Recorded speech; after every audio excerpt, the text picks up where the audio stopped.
Abra a sua Bíblia aí em Gênesis 2, verso 20. Gênesis 2, verso 20.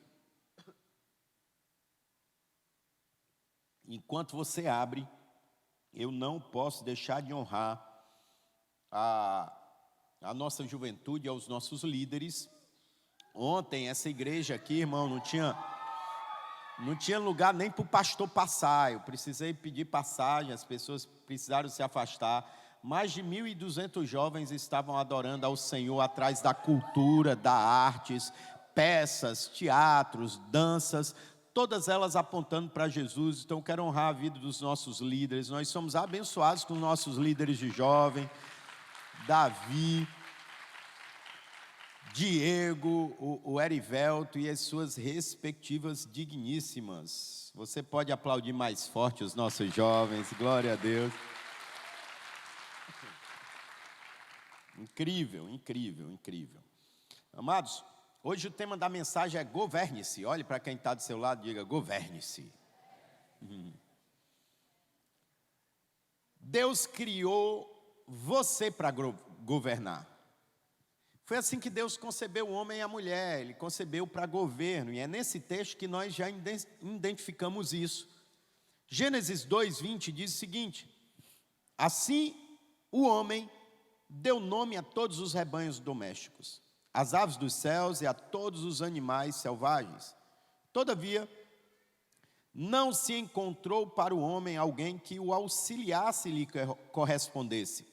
Então o Senhor fez o homem cair em um sono profundo, e enquanto ele dormia, tirou uma das costelas, fechando no lugar com carne. Com a costela que havia tirado do homem, o Senhor Deus fez uma mulher e a levou até ele. E disse então o homem, esta sim é ossos dos meus ossos e carne da minha carne. Ela será chamada mulher, porque do homem foi tirado. E por essa razão, o homem deixará pai e mãe e se unirá à sua mulher, e eles se tornarão uma só carne. O homem e a sua mulher viviam nus e não sentiam vergonha. Amém?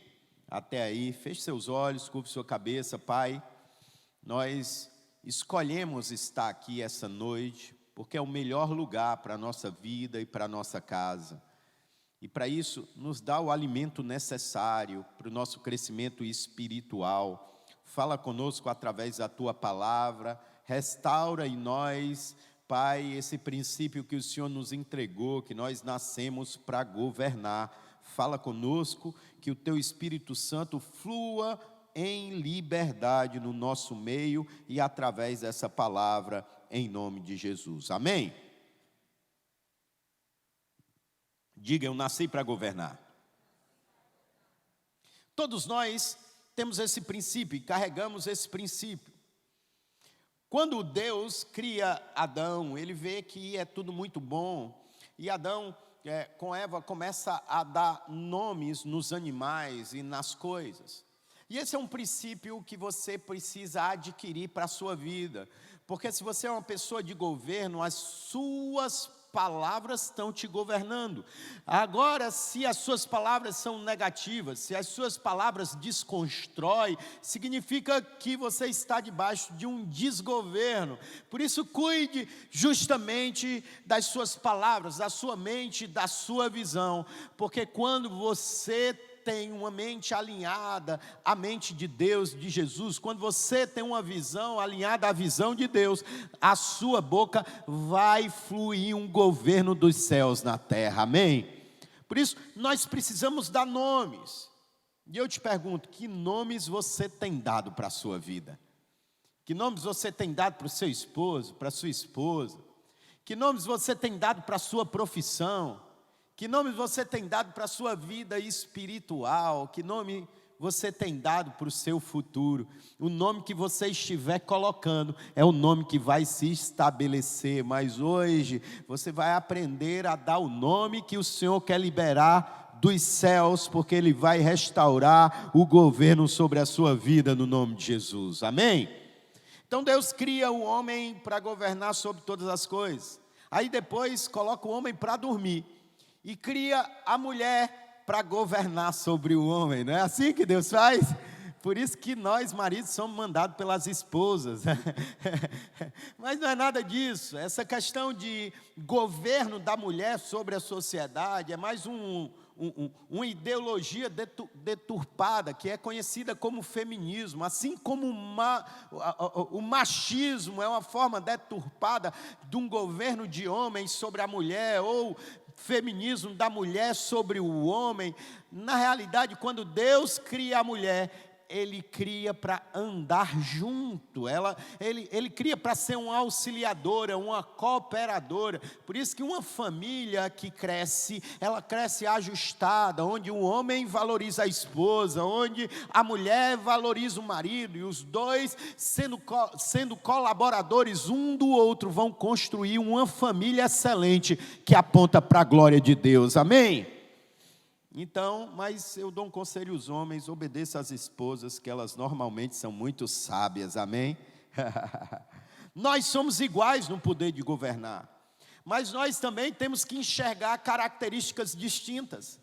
A mulher sempre é aquela que tem uma percepção mais refinada, ela antecipa, ela é protetora, muitas vezes ela é mais recatada pela proteção da família. O homem já carrega aquele espírito de guerrear, de sair para a caça, de ir buscar, e nós entendemos é que um carrega dons divinos, o outro também. Quando eles se juntam, algo poderoso da parte de Deus vai se manifestar, e o governo da família vai ser estabelecido pelo homem e pela mulher sábia, no nome de Jesus.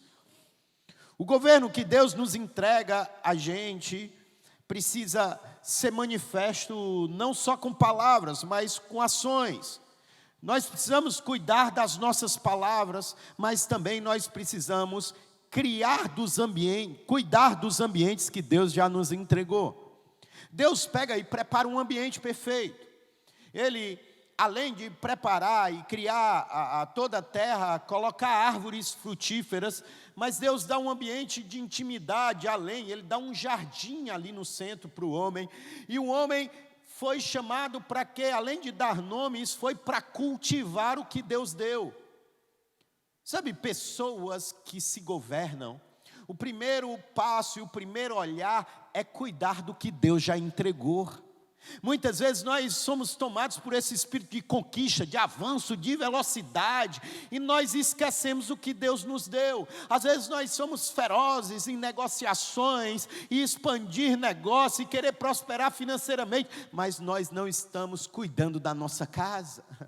Às vezes nós estamos, correndo, atarefados, cheios, e aí a gente não está cuidando do nosso próprio espírito, da santidade que Deus despertou, da salvação que Ele nos entregou. Então um homem, uma mulher que se governa, cuida bem do que Deus já deu. Levante sua mão e diga: eu vou cuidar bem do que Deus já me deu. E nós cuidamos bem quando nós cuidamos das rotinas. A gente pensa que rotina às vezes é improdutiva porque ninguém está percebendo. É a rotina de orar e ninguém te vê, vai te fortalecer, e na hora do confronto você não vai cair, você vai permanecer de pé, porque você está alicerçado na oração e na palavra. A rotina de abrir a Bíblia e deixar ser confrontado por ela, e o Espírito de Deus, trabalhar no nosso espírito, onde nenhum pastor falou, onde você não viu nenhuma pregação no YouTube, foi você e o próprio Espírito Santo de Deus. Eu venho falando para você já diversas vezes aqui, Deus visita rotinas santas. Você precisa, com a sua rotina, cuidar do seu lar. Você precisa dizer sempre para os seus filhos que ama, que confia. Você precisa, pai, mãe, ser o encorajador dos seus filhos. Quando eles pensarem em desistir, eles vão lembrar: eu tenho uma retaguarda que acredita em mim, são os meus pais, porque eles oram por mim, porque eles me sustentam, porque eles sempre têm palavras encorajadoras. Você tem que crer e impulsionar aqueles que estão ao seu redor, porque você nasceu para governar sobre si, mas sobre o ambiente, o ecossistema que você está inserido. Deus nos deu essa capacidade. Se o homem só vivesse a rotina de trabalho, de cultivo, ele tinha prosperado. Tem momentos que a gente nem percebe que está acontecendo. Mas quando você está no caminho da obediência de Deus, o próprio Deus está fazendo multiplicar e produzir sobre a sua vida. Você vai comer do alimento que Deus vai trazer para você. Você vai ter conexões que Deus colocou para você. Por favor, aprenda algo essa noite. Uma pessoa que se governa não abre mão daquilo que Deus te entregou. Você precisa valorizar o que Deus te entregou.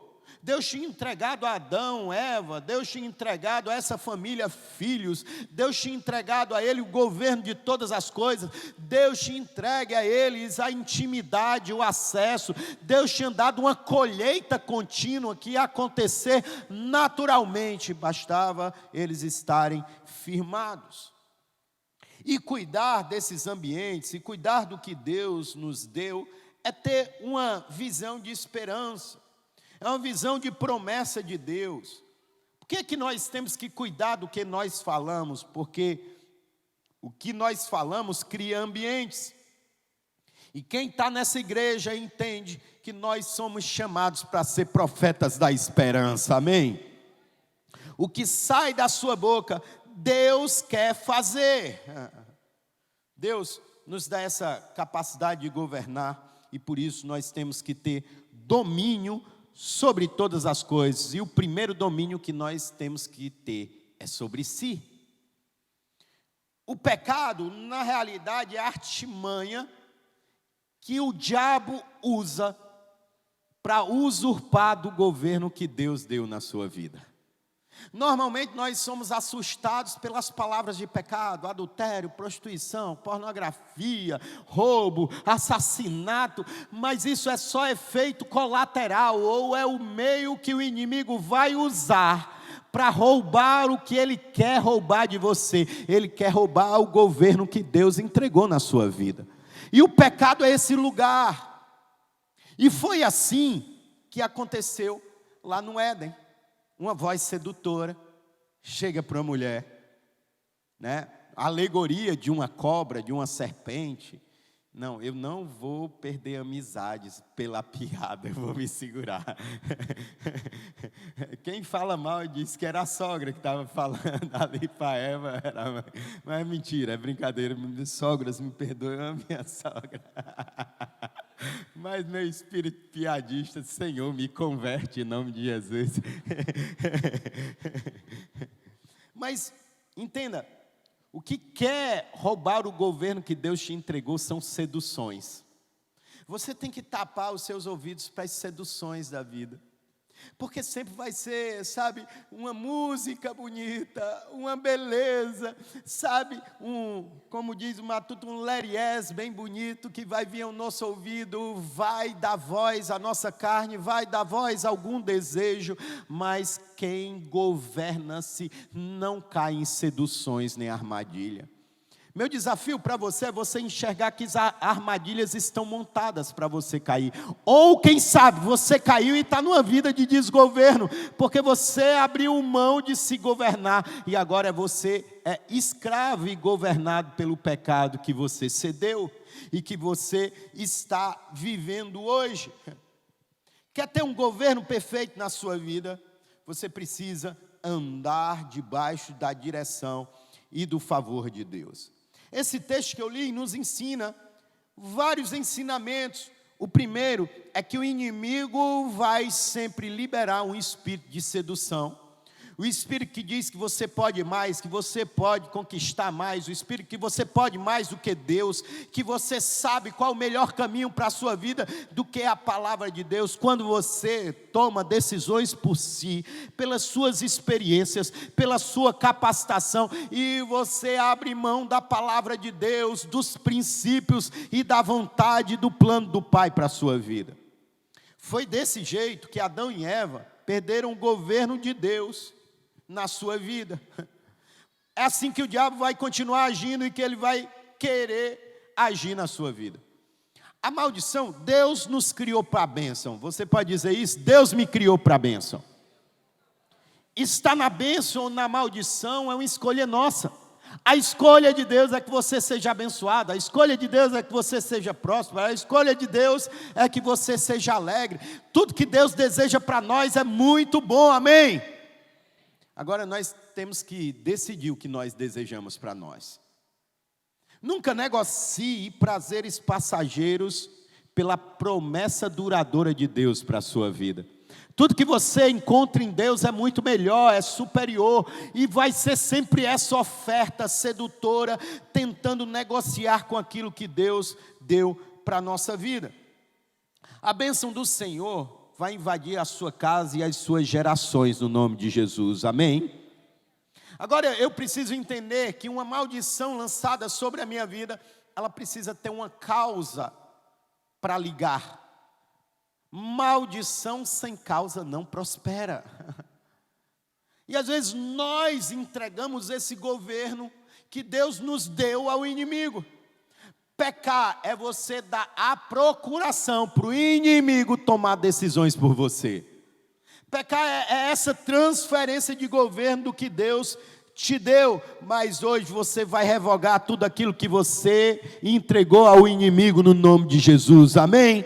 Você não vai andar em pecado, você não vai fluir na maldição do inimigo, você vai viver debaixo do governo e da bênção do Senhor para a sua casa, em nome de Jesus, amém?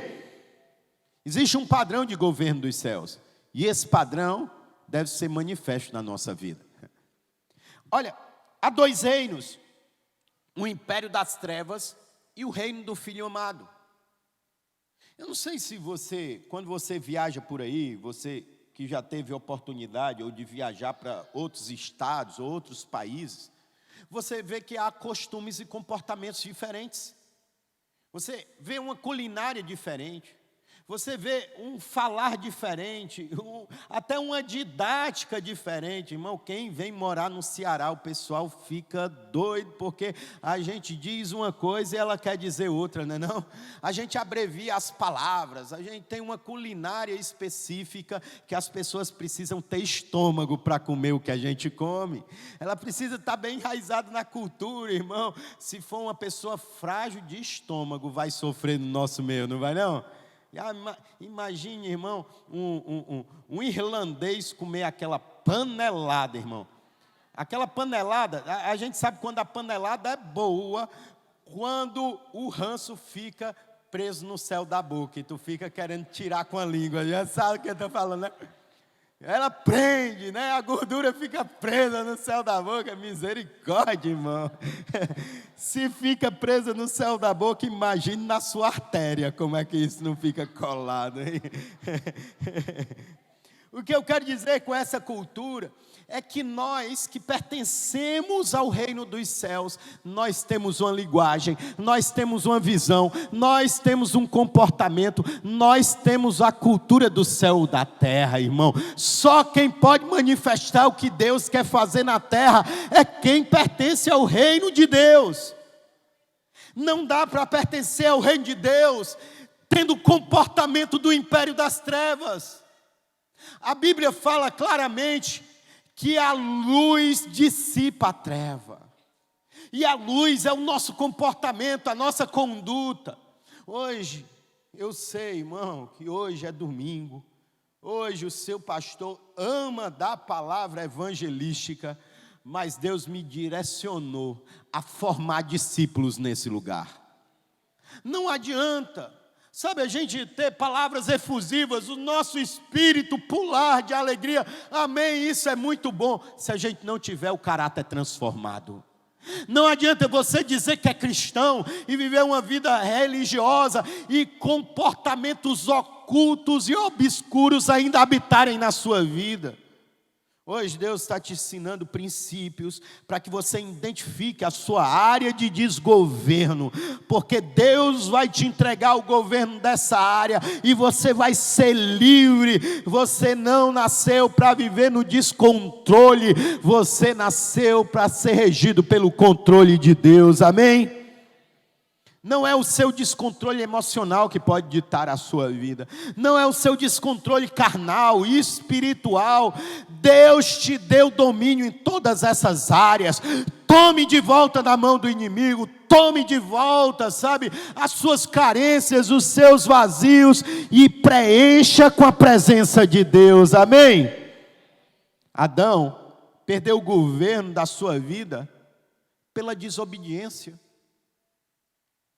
Sansão entrou no desgoverno da sua vida porque ele não dominou o seu ímpeto sexual, a sua carnalidade. Judas andou debaixo de um desgoverno porque, irmão, ele não tratou o orgulho financeiro, a ganância no seu coração. Se nós não tratarmos, sabe, o que está debaixo de um desgoverno na nossa vida, nós vamos ser visitados por perdas. E Deus não te chamou para perder, Deus te chamou para crescer, multiplicar e fluir no que Ele tem para a sua vida. Muitas vezes a gente fica, sabe, repreendendo o inimigo, o gafanhoto, migrador, roubador, sabe, destruidor. E quem está destruindo e quem está desgovernado somos nós. Deus está te entregando o governo da sua vida essa tarde no nome de Jesus. Deus está abrindo os teus olhos, o teu entendimento, para Ele te mostrar que Ele te entregou autoridade. E você vai ter uma vida transformada, apontando para a glória dEle no nome de Jesus. Duas formas que Deus devolve o governo sobre a nossa vida. Ele devolve o governo quem caminha em obediência. Diga, quem caminha em obediência. Olha o que diz a palavra de Deus em Deuteronômio 28, de 13 a 7. O Senhor te porá por cabeça, isso é governo, e não por cauda. E só estará em cima e não debaixo, se obedeceres os mandamentos do Senhor, o teu Deus, que hoje te ordeno, para os guardar e cumprir.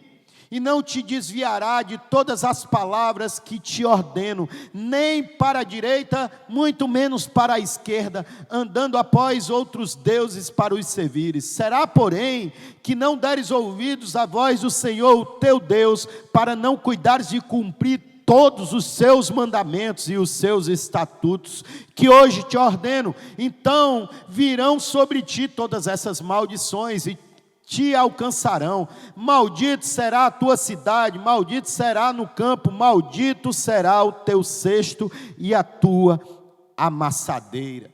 Deus está dizendo: quem anda fora de obediência, quem anda fora dos caminhos do Senhor, a maldição vai seguir. Mas aqueles que creem e andam na obediência, a Bíblia diz que os milagres, os sinais e as maravilhas seguirão aqueles que creem, irmão. Hoje você decide o que vai te perseguir, são maldições ou a bênção do Senhor. Eu creio que você quer ser perseguido pela bênção do Senhor, aleluia.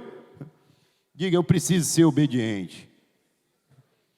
Deus enxerga claramente como Ele é amado por quem Ele obedece. Às vezes você está com a sua boca cheia de palavras de amor, dizendo a Deus, e Deus está dizendo: a expressão que eu entendo de amor é a obediência. Olha como isso é um fato na Bíblia. Jesus usa uma alegoria de dois garotos, onde o pai pede algo. O primeiro diz: pai, eu vou fazer, e vai e não obedece. O outro diz: eu não vou fazer, eu não quero, vai e faz. O resultado é que o pai fica satisfeito pelaquele que obedece, não pelaquele que ele fala. Deus ama quem obedece. Diga, Deus ama quem obedece. E se eu amo a Deus, eu vou obedecer. A linguagem que Deus entende de amor é a obediência. E é obediente quem é disciplinado. Diga, é obediente quem é disciplinado. A disciplina vem pela convicção do que a gente tem que fazer, não pelo que a gente quer fazer. O desgoverno ou governo, quando você sai do governo e entra no desgoverno, é porque você deu vazão ao que você quer. Nem sempre o que a gente quer deve ser feito. O que deve ser feito é a vontade do Pai. Jesus mostra isso no Getsêmani. Ele disse: a minha vontade é passar desse cálice, a minha vontade é não morrer, a minha vontade é não ser crucificado. Mas Jesus diz: já que esse cálice não pode passar de mim, seja feita a tua vontade, irmão. Independente da situação, circunstância que você está inserido, que a sua vontade seja obedecer e fazer a vontade do Pai, e Ele vai te abençoar e te exaltar no dia devido, no nome de Jesus. Você pode celebrar o Pai por isso.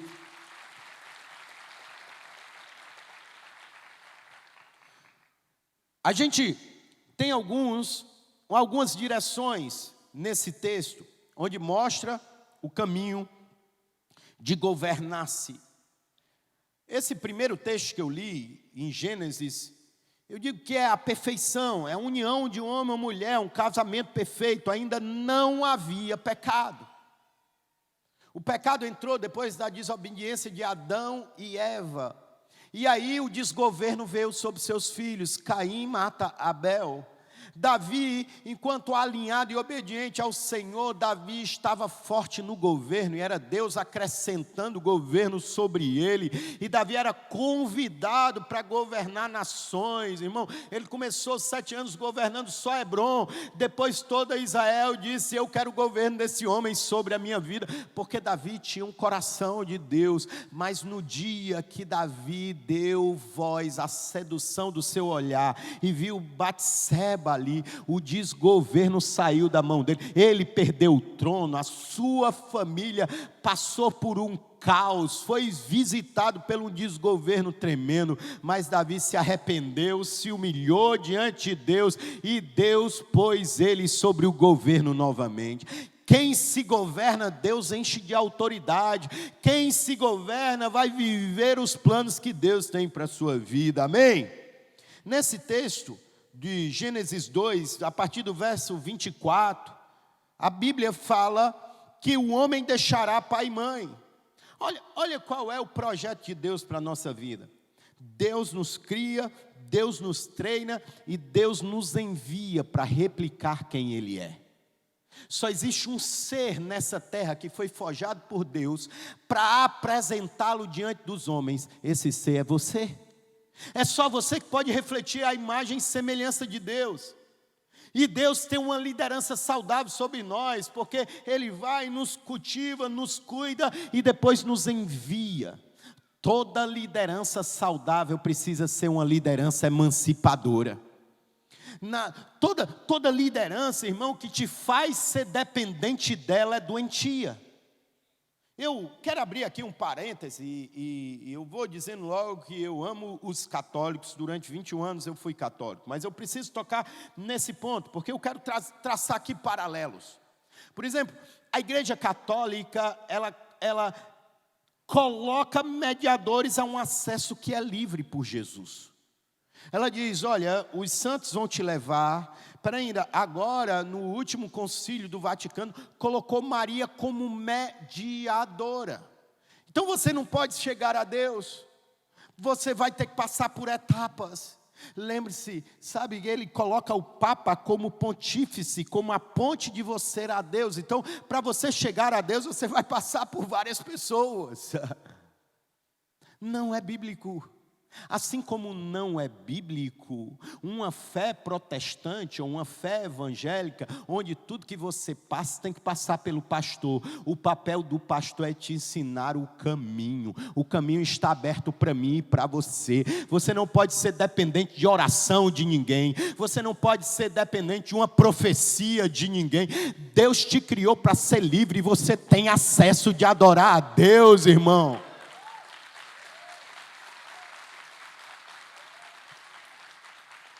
Toda liderança sadia vai ser um exemplo para você seguir, mas depois ela vai enviar.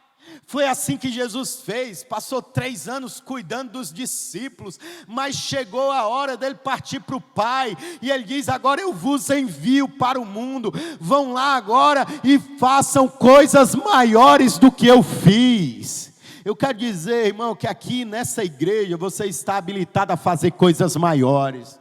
Você precisa só se submeter ao processo de obediência, de alinhamento de visão, sabe, controlar o teu espírito rebelde, o teu espírito de querer estar certo, e dizer: eu preciso receber, eu preciso aprender, eu preciso andar alinhado, e aí você vai estar capacitado a ser enviado, amém? Uma liderança abençoadora é uma liderança onde prepara discípulos semelhantes a Jesus. Eu vou me sentir frustrado como pastor se você romper financeiramente, mesmo que você restaure o seu casamento, receba a sua cura nesse lugar, mas se você não for um discípulo semelhante a Jesus, o meu papel como pastor é falido. Eu quero, sabe, e eu invisto em mim, no meu governo, para que eu seja um espelho, para que você me imite, porque eu estou imitando a Jesus. Esse é o papel que Paulo dizia: sede meus imitadores como eu sou de Cristo.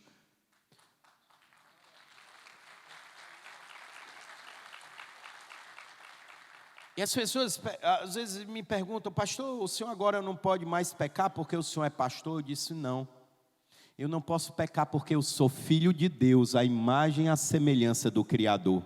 Não é porque eu tenho um cargo, é porque é pelo DNA espiritual que eu carrego. Eu sou filho de Deus, você é filho de Deus. Seja pastor, qualquer cargo que tenha nessa igreja, ou não tenha cargo nenhum, todos nós somos chamados à santidade, todos nós somos chamados para sermos discípulos de Jesus. Se você for assim, eu vou dizer o quão sucesso você vai ter em tudo que você fizer. Não negocie princípios, não dê vazão à sua carne, não abra mão do que Deus chamou para você ser, e o que Ele te chamou foi para ser semelhante a Jesus, amém? Precisamos, sabe, aprender a doutrinar o nosso espírito. A Bíblia fala que Deus pega o homem e a mulher e emancipa. Eles deixam pai e mãe e eles são emancipados. Mas aí ele ensina outro princípio para as pessoas se governarem. Ele diz: une-se à sua esposa. A unidade é um meio que Deus manifesta o seu governo. Você quer o governo de Deus na sua família?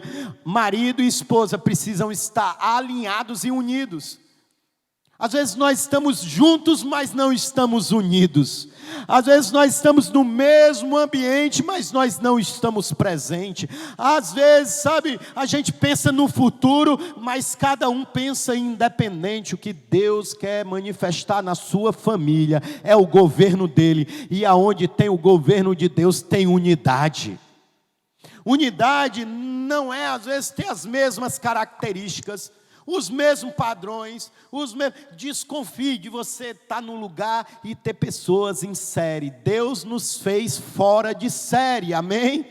Deus nos deu um DNA, Deus nos deu um tom de voz, Deus nos deu uma cor diferente nos olhos, às vezes a gente quer o que o outro tem e não flui nos dons que Deus nos deu. O seu melhor está naquilo que Deus te entregou, no nome de Jesus. E nós precisamos pegar o melhor um do outro e ter um princípio de unidade. Diga: eu preciso caminhar em unidade. Quem compreende o que é unidade, lembra de Mateus 18, verso 19, que diz: ainda vos digo mais, se 2 de vós na terra concordarem acerca de qualquer coisa que pedirem, isso lhes será feito pelo meu Pai que está nos céus.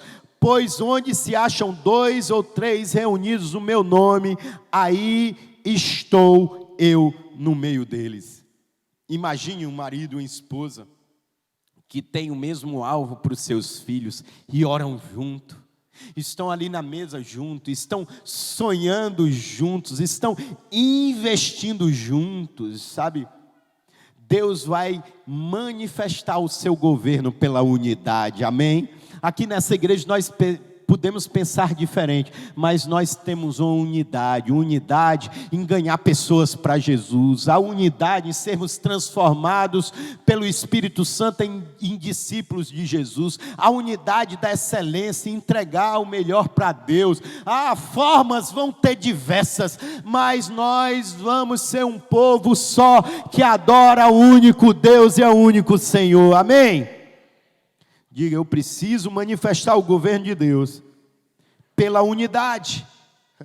A unidade dá um espírito de antecipação. Tem coisas, irmão, que a unidade vai te fazer alcançar mais rápido. É na unidade que a gente alcança um olhar diferente que a gente tem, que a gente aprende coisas novas com o próximo, se conectando com as pessoas certas. Diga, se conecte com as pessoas certas. Quem tem o mesmo propósito que o seu? Quando os solteiros vêm se aconselhar e dizem, pastor, como eu acerto na pessoa? Como eu sei que é a pessoa certa? É a pessoa que está buscando o que você está buscando. Você está buscando a Deus, e quando você estiver buscando a Deus, a pessoa que está buscando a Deus vai esbarrar em você. Essa é a pessoa certa. Porque vocês estão num foco único, num foco principal, que é buscar a Deus acima de todas as coisas. Se você quer ter um lar, manifesto no governo de Deus, você tem que buscar famílias, a se conectar com famílias que estão vivendo isso, quem sabe em um pequeno grupo. Se você quer ser um empresário de sucesso, onde o sucesso vem pela manifestação de Deus, se conecte a pessoas que estão vivendo isso. Isso é unidade. Na unidade traz aprendizado, na unidade traz crescimento, na unidade há a manifestação de Deus na sua vida, amém? Você quer Deus na sua família? A sua família precisa de unidade. Seja um promovedor da unidade. E a unidade é muito mais do que caminhar com pessoas que concordam conosco. Irmão, eu tenho medo de pessoas que concordam com tudo que eu faço. Por quê? Porque, irmão, eu sou meio doido. Tem horas que eu não quero. Eu quero, andar com pessoas que têm a liberdade de dizer, pastor, não é por aí, vai dar errado. Mas o senhor tem uma convicção do Espírito, eu vou junto com o senhor. Vá junto comigo, irmão, mas se você for um pouquinho mais na frente, tiver um abismo, me avisa antes, para eu não cair. É isso, a gente precisa ter essa liberdade. Eu não sei fazer tudo da melhor forma. Tem áreas, irmão, que eu sou um bebê. Então eu preciso me conectar com pessoas que já estão à minha frente em várias áreas. E eu escuto, e muitas vezes eu digo, vamos fazer desse jeito é melhor. Nós precisamos ter esse espírito humilde e de se alinhar com quem já está alinhado com o céu, amém? Quando nós nos alinhamos a pessoas que estão alinhadas com o propósito do céu, vai se manifestar na terra no nome de Jesus. Você precisa enxergar em pessoas o que elas carregam e possam te inspirar. Eu contei isso na quinta-feira e vale a pena contar aqui de novo. Há mais ou menos 11 anos atrás, a primeira vez que eu tive contato com uma pessoa, foi um contato frustrante. Eu já admirava essa pessoa, eu quis me aproximar dela, eu quis beber da fonte que ela bebia, é uma pessoa que é uma inspiração para mim, até hoje. E a primeira vez ela passou assim no corredor, e eu me alegrei logo todo, que vi aquela pessoa, e eu fui bem comportadamente, estendi a mão dela, oi, tudo bem? A pessoa fez só isso aqui. E foi. Eu há pouco tempo estive com essa pessoa, e eu conversei com ela. Eu tinha tudo para não caminhar com você. Ela disse, E a pessoa já pulou para mim, porque eu disse, quem é esse doido que tem coragem de falar isso assim para mim? Eu disse, o nosso primeiro encontro foi frustrante para mim. Porque aconteceu isso. Ela disse, eu não sou essa pessoa. Eu disse, eu sei que você não é essa pessoa. Mas a situação me mostrou isso. Mas eu entendi da parte de Deus que o que você carregava, havia algo que era para ser liberado para a minha vida. Que eu deveria estar conectado com você, mesmo tendo esse momento. Irmão, quando a gente entende que Deus tem algo em um ambiente, em um relacionamento, a gente não vai abrir mão, a gente não vai cair pelas seduções, sabe, pelos desalinhamentos. Às vezes é pontual para provar a intenção do nosso coração, irmão. Se você descobrir que aquela pessoa carrega um ensinamento, uma inspiração para a sua vida, siga-o, independente do que ela faz por você, porque o que ela carrega já é o suficiente para você se desenvolver. Nós precisamos entender que nós não somos dependentes do que as pessoas fazem, mas tem pessoas que carregam conteúdos, comportamentos e habilidades que nós precisamos aprender com elas. E aí nós nos encontramos e eu falei tudo isso e ela disse: essa pessoa quase que chora diante de mim, porque eu disse: olha, eu estou há 11 anos caminhando com você, porque eu honro o que você carrega da parte de Deus, e eu sei que você tem muito mais para liberar sobre a minha vida, no nome de Jesus. É esse princípio da unidade que nós temos que ter, é esse princípio que nós temos. Diga: o que Deus tem para mim eu vou perseguir. Por isso, irmão, veio para a igreja, alguém que fez cara feia para ti, não volta, porque o que o inimigo quer fazer você perder é o que tem nesse ambiente, é a presença dele. Tem coisas que Deus está construindo em ti, e às vezes um comportamento desleal de uma pessoa quer te tirar do ambiente onde você vai frutificar.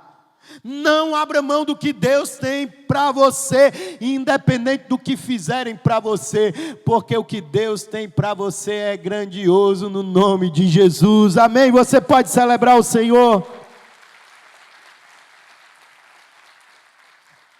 Em Gênesis 11, um povo se une ali, e ele constrói algo, só que ele constrói algo desalinhado de Deus, e a palavra de Deus diz: eis que um povo é um, e todos têm uma só língua. Isto é, os que começaram a fazer, e agora não haverá restrição para tudo o que eles intentarem a fazer. E Deus olha para o Espírito Santo e para Jesus e diz: e aí, desçamos e confundamos ali a sua linguagem, para que não entendam a língua um do outro. Olha, se você se unir para fazer o mal que Deus não permitiu você fazer, em nome de Jesus, Deus vai te confundir, vai te dispersar. Deus dispersa espírito da maldade que se une para fazer algo, para destruir o que ele está fazendo. E aquele povo estava construindo algo, era uma torre para alcançar o céu. Você vê que o poder da unidade, irmão, até na maldade, até certo ponto prospera. Deus teve que intervir, e Deus causou uma confusão. Quem sabe você está numa dispersão, numa confusão, porque você estava unido num princípio difuso de Deus. Quem é mais perto de mim sabe que eu estou passando por um processo de milagre, que há 7 anos Deus me prometeu um local para morar, e eu não tive fé de escolher, porque eu não tinha dinheiro na época, e hoje eu continuo sem dinheiro na minha conta, tem dinheiro na conta de Deus, amém? E Ele vai liberar. Só que Deus criou uma situação impossível para que se adequasse à minha condição financeira. E é impressionante que eu estou vivendo esse milagre já há algum tempo. Começou com a venda do meu antigo apartamento, e aí o processo foi desenrolando, só que pensa num processo difícil, irmão. E esses dias Carol chegou para mim e disse: meu filho, você nunca pensou em desistir ou pensou que não ia dar certo? Eu disse: minha filha, não. Porque há tempos atrás eu pensei e deu errado, e eu não quero pensar o que me fez dar errado e atrasar o processo de Deus. Eu sei que quando Deus resolve fazer, nada vai impedir, a não ser se eu me meta para fazer alguma coisa. Então, eu estou deixando fluir, estou guardando o meu coração. Fato é que está 99,9% tudo resolvido, mas está faltando algo que eu creio que Deus vai liberar, um negócio chamado dotação orçamentária. Eu tenho crédito, está tudo aprovado, mas a Caixa não tem dinheiro para me emprestar. E já vai há 2 meses. Aí o que é que acontece? Eu tenho que ficar pagando o apartamento, só que tudo que eu tinha eu já dei. E chegou agora, era segunda-feira, o vencimento da prestação do apartamento. Eu não tinha dinheiro para pagar a prestação, porque a prestação que está atual é muito maior do que a minha que vai ficar. E eu não tinha. Irmão, Deus enviou alguém que perguntou para mim uma pergunta milagrosa. Pastor, qual é o seu Pix? E eu não estava nem me tocando, porque o irmão chegou e disse, eu estou sabendo que o senhor está numa casa nova. E o Espírito Santo me acordou de madrugada, porque eu não presenteei o meu pastor com algo para a casa nova. E escolha o que for mais caro para a sua casa. Eu vou dizer que minha cabeça pensou muita coisa. Pensou tanta coisa que eu fiquei com vergonha de dizer o que eu queria. Aí eu disse, não, tem isso, que eu não comprei agora, porque meu dinheiro não dá, eu não vou fazer débito, a minha prioridade é pagar a faculdade do meu filho. Aí ele disse, tá bom, pastor, qual é o seu Pix? Eu disse, é bem facinho de descobrir, é meu telefone. Aí ele fez lá, pá, entrou, irmão, na mesma hora ou no mesmo dia, chegou um e-mail da Caixa dizendo qual a prestação que eu tinha que pagar. O pouquinho de dinheiro na minha conta, com o Pix que o irmão transferiu, é exatamente o valor da parcela para eu pagar.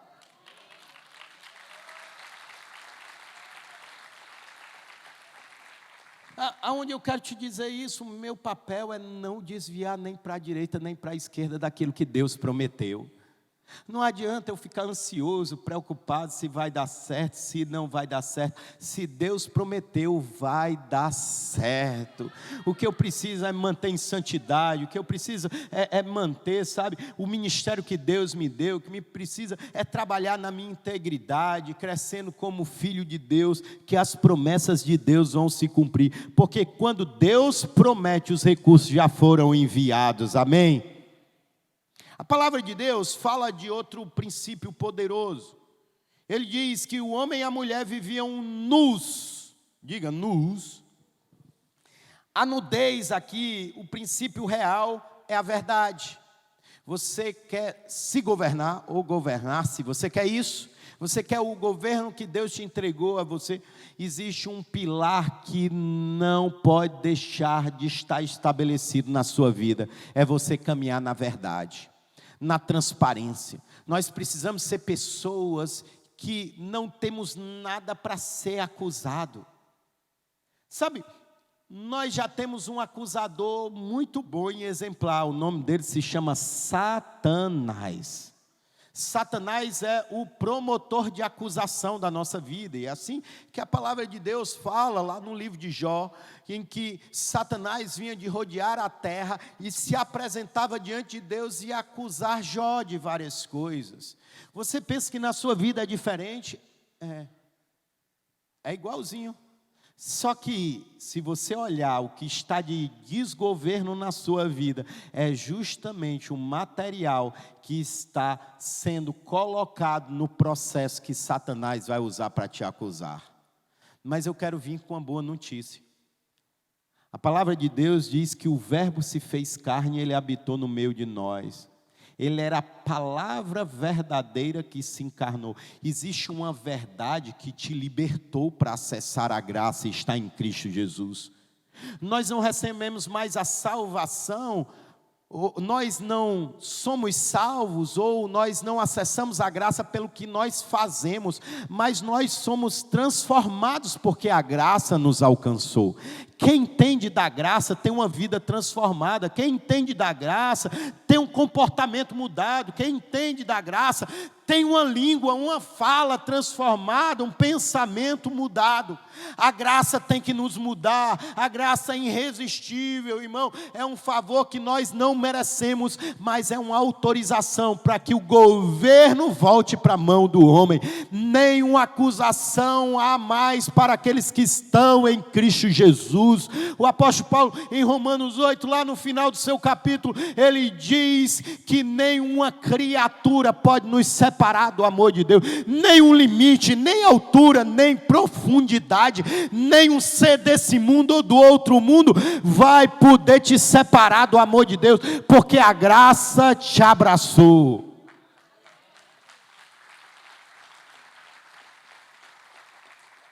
Diga, mas o fruto da graça é ter uma vida transparente. Posso apertar você? Posso ou não posso? Vou complicar. É inadmissível uma pessoa que anda na graça ter uma vida transformada e tem coisas ocultas. E essas coisas às vezes são tão simples. É o seu celular ou o seu e-mail que não pode ser acessado. O meu celular tem senha. Meu filho tem acesso, minha esposa tem acesso, minha filha tem acesso. E agora eu estou tendo que ter cuidado, até o que eu falo com a pastora Carol, porque eu dei acesso a algumas pessoas ao meu Instagram, e a gente conversa muita coisa pelo direct. De vez em quando eu mando umas coisinhas para ela, ela manda uma mensagem pelo WhatsApp, apaga isso ligeiro que o pessoal lá pode ver. Eles vão ficar curiosos agora, vão tentar ver. Eu mando corda de amor para minha esposa ali, a gente se prepara, que é de noite, eu estou... Aí ela fica toda envergonhada nas minhas brincadeiras, né? Aí ela disse, apaga, que o pessoal vai ver aí o que é. Aí agora eu estou aprendendo a mandar só pelo WhatsApp. Sabe quem tem uma vida de verdade, vai dar acesso a outras pessoas.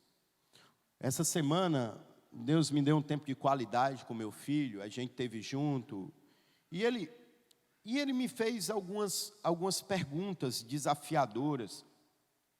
E é bom quando a gente é confrontado com perguntas desafiadoras pelos nossos filhos. Eu pedi sabedoria a Deus para poder responder ao meu filho. E ele estava falando, pai, como é que vai pagar tudo isso? Como é que vai fazer tudo isso e tal? Eu disse, Deus, é promessa de Deus, Deus vai prover e tal. E o principal, meu filho, é a gente andar em obediência a Deus e não negociar nenhum princípio. Às vezes, coisas sedutoras vêm querer me roubar do princípio.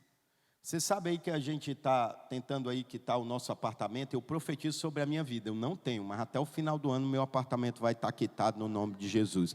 E o que está sobre mim, escorra sobre você no nome de Jesus. E aí meu filho, pai, não sei o quê, por quê? Aí eu disse, não, porque o pai, sabe, o pai está lutando aí para voltar a ser empresário, e tenta um negócio, tenta outro. E o pai recebeu uma proposta. O pai foi inserido em um negócio onde a comissão que ele ia receber no negócio era o valor exato para quitar o apartamento. Só que na primeira reunião, teve uma sutileza que eu percebi no ar.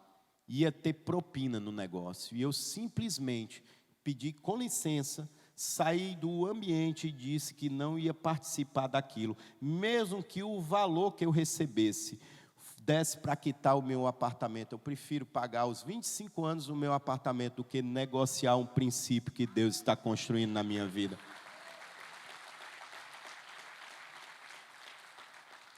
Aí é legal você ouvir do seu filho assim, né? É mesmo, pai, ele é admirado. Eu disse, filho, você não tem ideia que o que o pai já passou com o Espírito Santo.